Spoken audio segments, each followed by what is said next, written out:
Hello everyone. आज का हमारा टॉपिक है scope of microbiology in nursing. आज तक हमने क्या पढ़ा था? सबसे पहले हमने जो स्टार्टिंग करी थी ये पढ़ने में करी थी कि माइक्रोबायोलॉजी क्या होती है।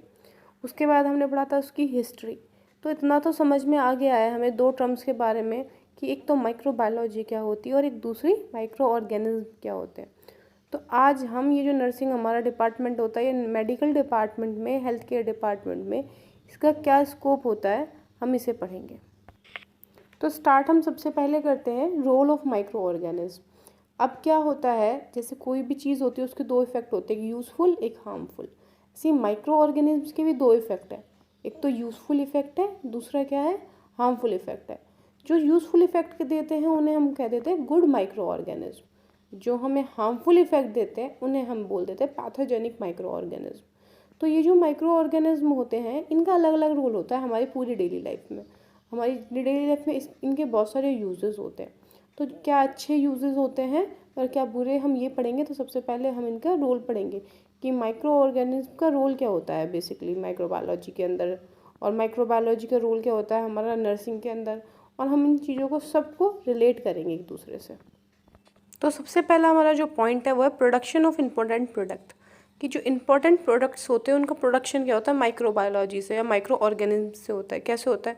हम वाइटामिन्स लेते हैं, बहुत सारी वैक्सीन्स हम लगाते हैं, कोई भी बीमारी हो जाती है, अल्कोहल फर्मेंट हो रही है, वाइन हो रही है, चीज़ है, हम जो दही खाते हैं, नॉर्मल दही है, योगर्ट है, ये बहुत सारी चीज़ें होती है, किससे प्रोड्यूस होती है, माइक्रो ऑर्गेनिज्म से ही प्रोड्यूस होती है। दूसरा पॉइंट है, ये बहुत बड़ा कंट्रीब्यूशन दिखाता है किसके अंदर, पब्लिक हेल्थ के अंदर। नॉर्मल हमारे पब्लिक जो हेल्थ है, हम न्यूट्रिशंस लेते हैं, ये न्यूट्रिशंस भी किसकी वजह से प्रोड्यूस होता है, माइक्रो ऑर्गेनिज्म की वजह से। Third point is interruption of spread of diseases.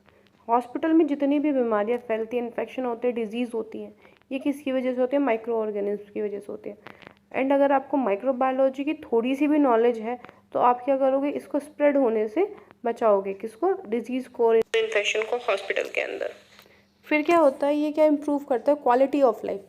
Year wise year जैसे ये चीज़ें आगे बढ़ती है, मॉडर्न हो रही है, माइक्रोबायोलॉजी की नॉलेज हो रही है, तो ये क्या कर रही है, आपकी क्वालिटी को इंक्रीज़ कर रही है, इम्प्रूव कर रही है।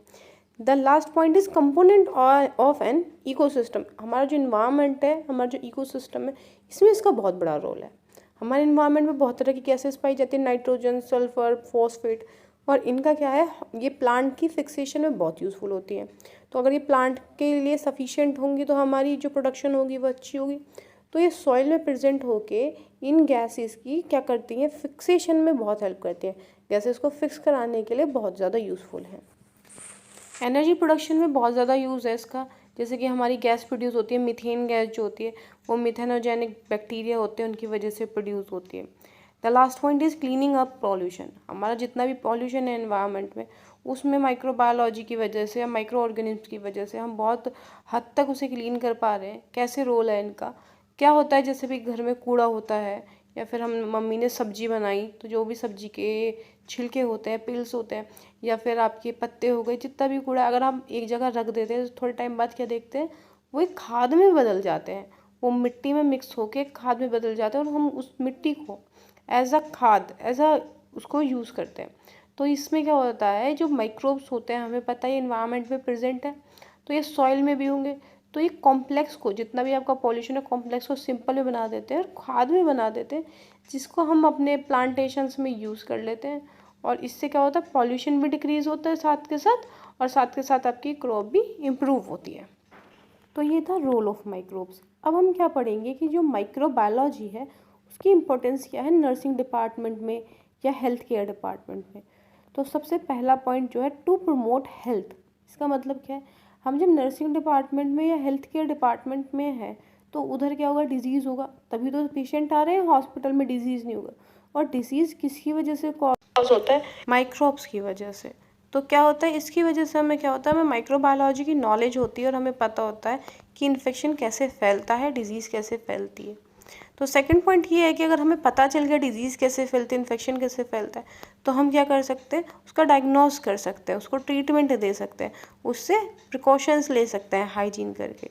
तो सेकंड चीज़ यही है कि पहला, आपको जो अगर माइक्रोबायोलॉजी की नॉलेज होगी तो आपको ये पता होगा कि डिजीज़ कहाँ से हो रही है, क्यों हो रही है, किस बैक्टीरिया से हो रही है, और आपको फिर ये पता होगा कि आपको हाइजीन कैसे करना है, प्रिकॉशंस कैसे लेने हैं किसी पर्टिकुलर डिजीज़ के against. Now the next thing is disinfection और स्टरलाइजेशन। ये क्या है, ये दोनों ऐसी एक टेक्निक है जिसकी वजह से हम माइक्रोब्स को किल करते हैं, किसी भी चीज़ को कंटामिनेटेड फ्री रखते हैं। कंटामिनेटेड क्या होता है, कोई भी एक चीज़ जिसमें माइक्रोब की प्रेजेंस हो उसे कंटामिनेटेड बोल देते हैं। और कोई चीज़ कंटामिनेटेड फ्री मतलब कोई चीज़ है जो माइक्रोब फ्री है। तो जैसे कि अगर हम घर में होते हैं, हमें चोट लगती है तो मम्मी क्या करती है, सबसे पहले डिसइंफेक्टेंट यूज़ करती है एज अ डिटॉल। तो ये क्या है, ये कुछ ऐसे केमिकल सब्सटेंस है, केमिकल चीज़ें हैं जो हमें माइक्रो फ्री करती है किसी सब्सटेंस को। जैसे हम अल्कोहल यूज़ करते हैं या फिर आपका डिसइंफेक्टेंट के लिए कोई भी क्रीम यूज़ कर लेते हैं या फिर basically Dettol. Normal daily life में हम सैनिटाइज़र्स यूज़ करते हैं वैसे। अब जब इन्फेक्शन की बात हो ही रही है तो हॉस्पिटल में जितने भी इन्फेक्शन होते हैं वो किसकी वजह से होते हैं, माइक्रोब की वजह से होते हैं। और हॉस्पिटल से होने वाले इन्फेक्शन को हम क्या बोलते हैं, नोज़ोकोमल इन्फेक्शंस। तो इन इन्फेक्शन से क्योर करने के लिए क्या होता है, एक पूरी टीम होती है जिसका नाम है इन्फेक्शन कंट्रोल टीम। इसमें doctors, nurses, ward boy, paramedical के स्टूडेंट्स और अलग अलग वो होते हैं, डिपार्टमेंट होते हैं। तो क्या होता है इस डिपार्टमेंट में, इस पूरी टीम का क्या रोल होता है, ये कंट्रोल करते हैं इन्फेक्शन को।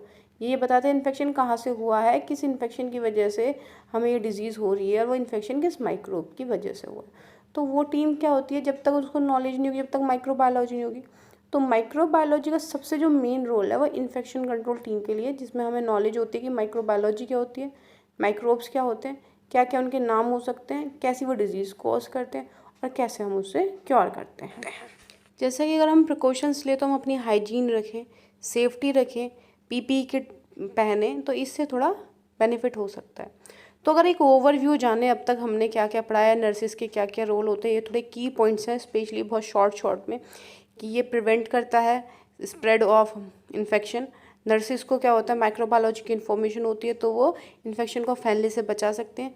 वो क्लीननेस रखेंगे, वो हाइजीन रखेंगे, इंस्ट्रूमेंट को यूज़ करने से पहले उसको कॉन्टामिनेटेड फ्री करेंगे।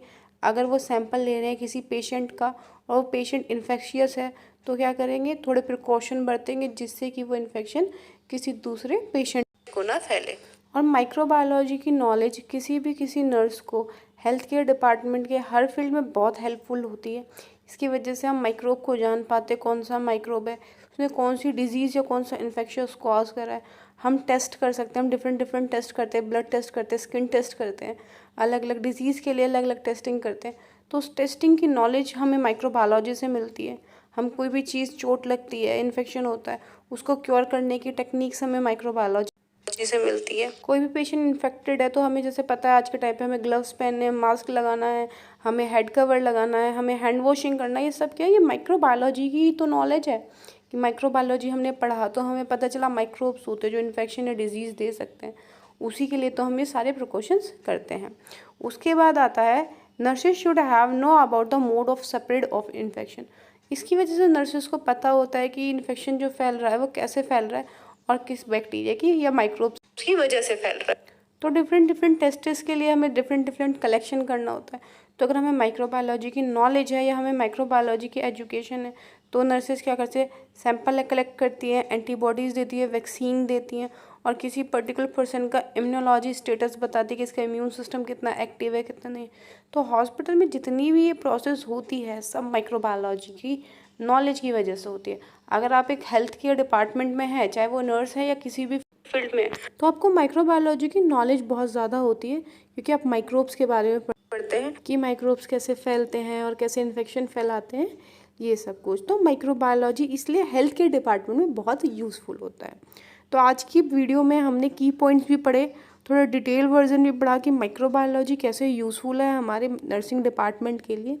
तो I hope you like this video. Thank you so much.